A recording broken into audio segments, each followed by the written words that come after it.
Newton's laws of motion. सबसे पहले हम फर्स्ट लॉ ऑफ मोशन को देख लेते हैं।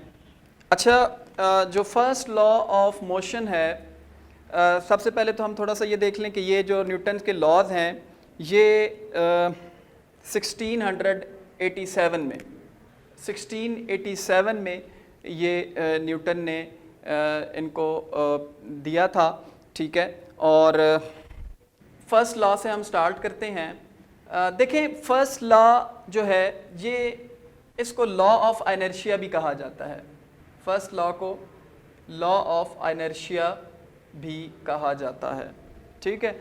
अच्छा देखें, क्यों कहा जाता है? फर्स्ट लॉ ऑफ मोशन कहता क्या है?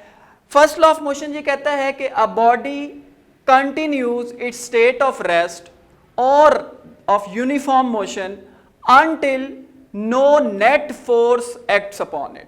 ठीक है जी, क्या कहता है जी? इनर्शिया में भी तो हमने यही कहा था ना कि बॉडी रेस्ट में है तो रेस्ट में रहेगी, मोशन में है तो मोशन में रहेगी, ठीक है। तो अ body continues its state of rest और ऑफ यूनिफॉर्म मोशन। कब तक रेस्ट या यूनिफॉर्म मोशन में रहेगी? अनटिल नो नेट फोर्स या net force acts upon it.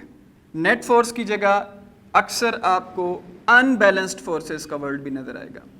A body continues its state of rest और of uniform motion in a straight line until no net force, no unbalanced force acts upon it. इसका क्या मतलब है?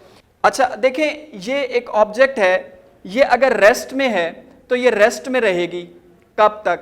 जब तक कि इसके ऊपर फोर्स नहीं लगेगी। अच्छा, अब मैं इस बॉडी को अगर दोनों एंड से सेम फोर्स के साथ मूव करने की कोशिश करूं, 5 न्यूटन की फोर्स मैं इस एंड से भी लगाता हूं और 5 न्यूटन की फोर्स इस एंड से भी लगाता हूं, तो अब ऑब्जेक्ट के ऊपर फोर्स तो लग रही है लेकिन ऑब्जेक्ट मूव नहीं कर रही। क्यों? क्योंकि नेट फोर्स जीरो है।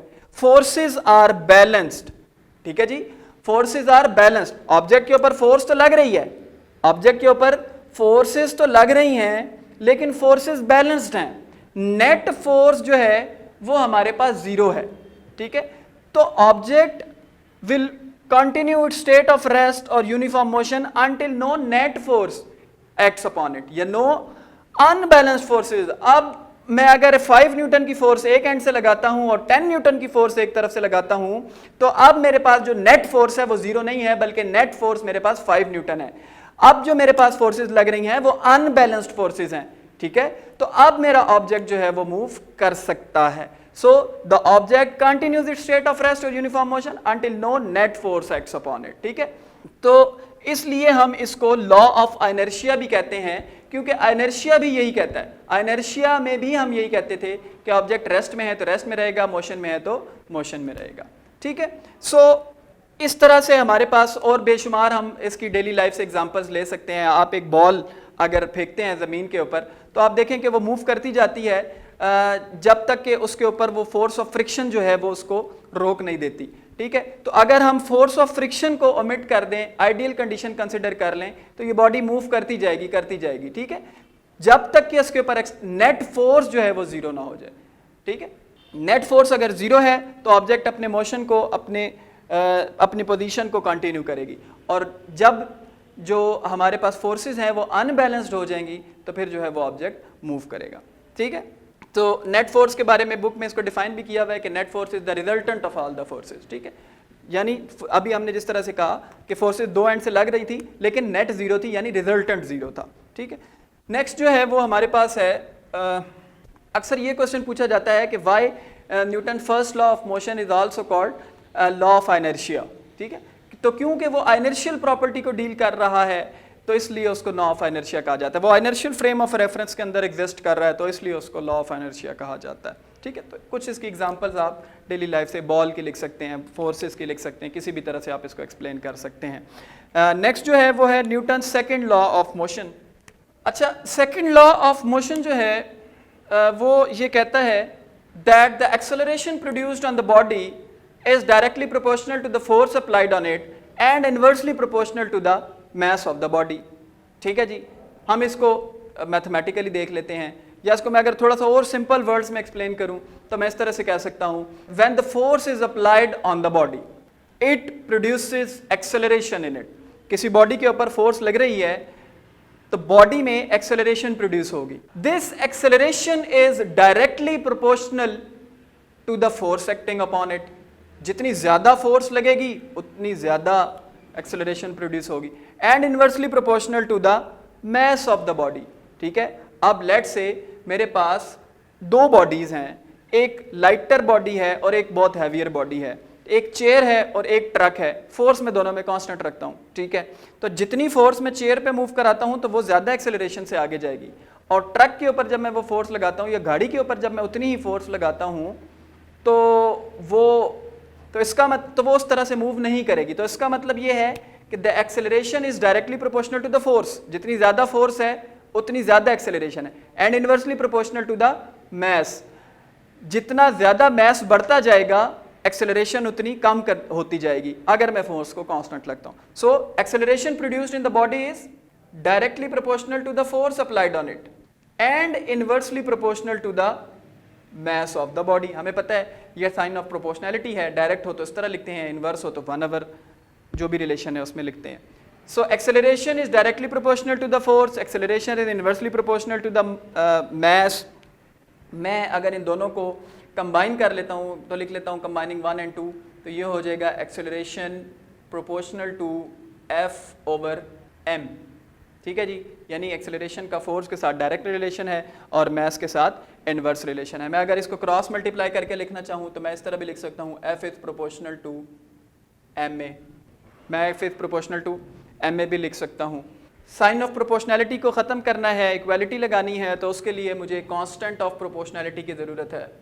कांस्टेंट ऑफ प्रोपोर्शनैलिटी को अगर मैं यहाँ पे जो कांस्टेंट है मेरे पास, साइन ऑफ प्रोपोर्शनैलिटी ख़त्म करूँगा, इक्वालिटी लगाऊंगा, कांस्टेंट है मेरे पास k और ma।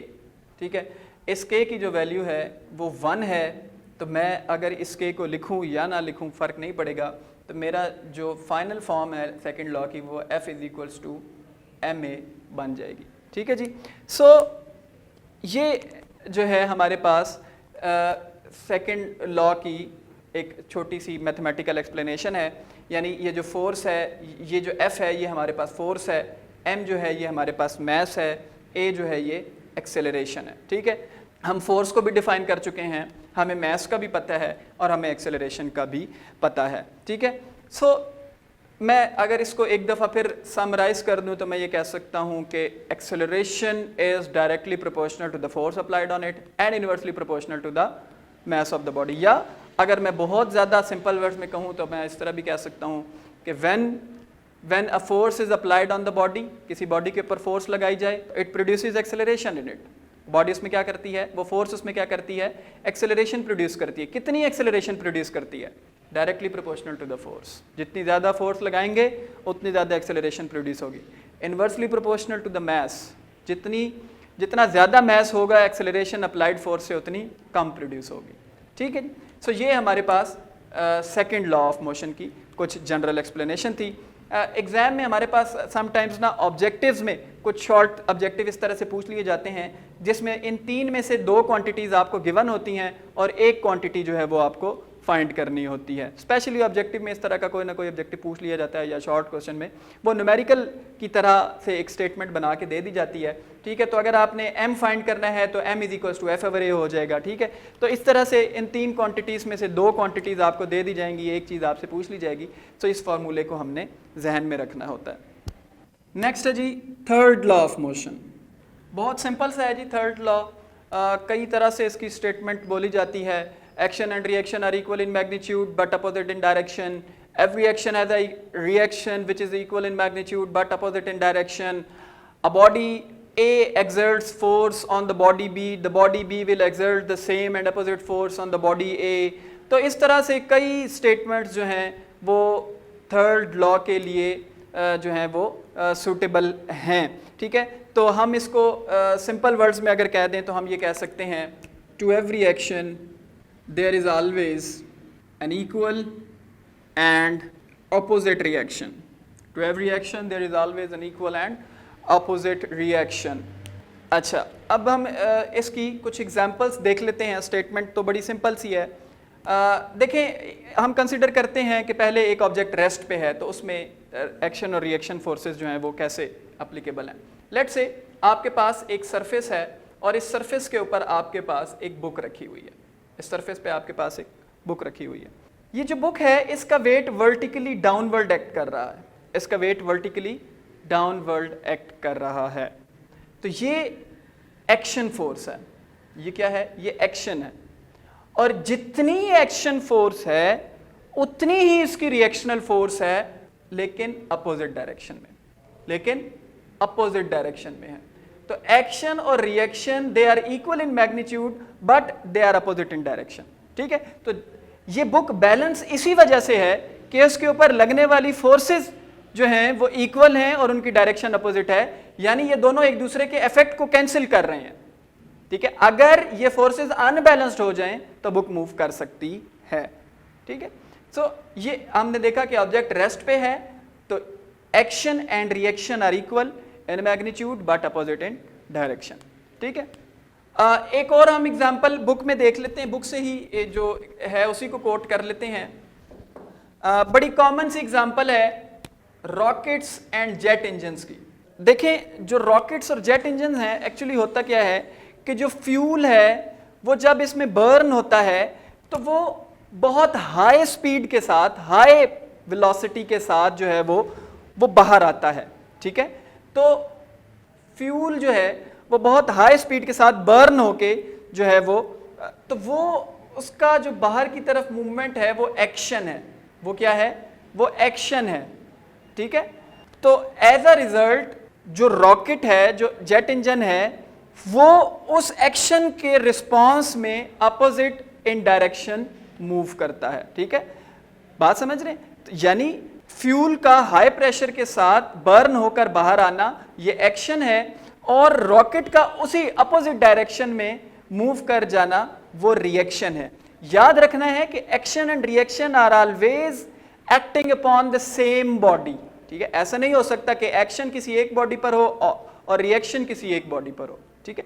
Action and reaction both always act on the same body. So the burning of the fuel in rockets and jet engines is an example of action and reaction. The expulsion of fuel is the action, while the movement of the rocket in opposite direction is the reaction. ठीक है जी? और बड़ी common सी example, हमारा जमीन के ऊपर चलना जो है ये एक्शन और रिएक्शन की एग्जांपल है। आप जब चल रहे हैं तो आप अपने पांव से जमीन को पीछे की तरफ पुश करने की कोशिश कर रहे हैं। तो ये जो पीछे की तरफ पुश करने की कोशिश कर रहे हैं ये एक्शन है, और एज अ रिजल्ट जितनी फोर्स से आप जमीन को पीछे की तरफ पुश करते हैं, जमीन उतनी ही फोर्स के साथ आपको आगे पुश कर देती है, आगे कर देती है, और ये रिएक्शन है। ठीक है? तो हमारे चलने में भी एक्शन और रिएक्शन जो है वो आप ऑब्जर्व कर सकते हैं। सो स्टेटमेंट क्या है? To every action there is always an equal but opposite reaction. ठीक है जी? और इसके हमने कुछ कॉमन एग्जांपल्स देख ली हैं। इसी तरह बलून की भी एग्जांपल है कि आप एक बलून को इन्फ्लेट कर लें। ये मैं लिख देता हूं ताकि हमें याद रहे कि हमने कौन कौन सी एग्जांपल्स को इसमें लिखना है। इनको एक्सप्लेन करने की इतनी हमें ज़रूरत नहीं है। तो बलून को भी आप एक कम्प्लीटली इन्फ्लेट अगर कर लेते हैं बलून को, और उसको कम्प्लीटली इन्फ्लेट करने के बाद अगर आप उसको छोड़ते हैं अचानक से, तो वो जो एयर है वो एक सर्टन फोर्स के साथ, एक सर्टन वेलोसिटी के साथ बाहर आती है। तो वो जो एयर का बाहर आना है वो एक्शन है, और एज अ रिजल्ट जो बलून है वो उसी स्पीड के साथ, उसी वेलोसिटी के साथ, उसी मोशन के साथ अपोजिट डायरेक्शन में मूव करता है। ठीक है? सो ये 4-5 एग्जांपल्स कॉमन सी हैं हमारे पास थर्ड लॉ ऑफ मोशन की।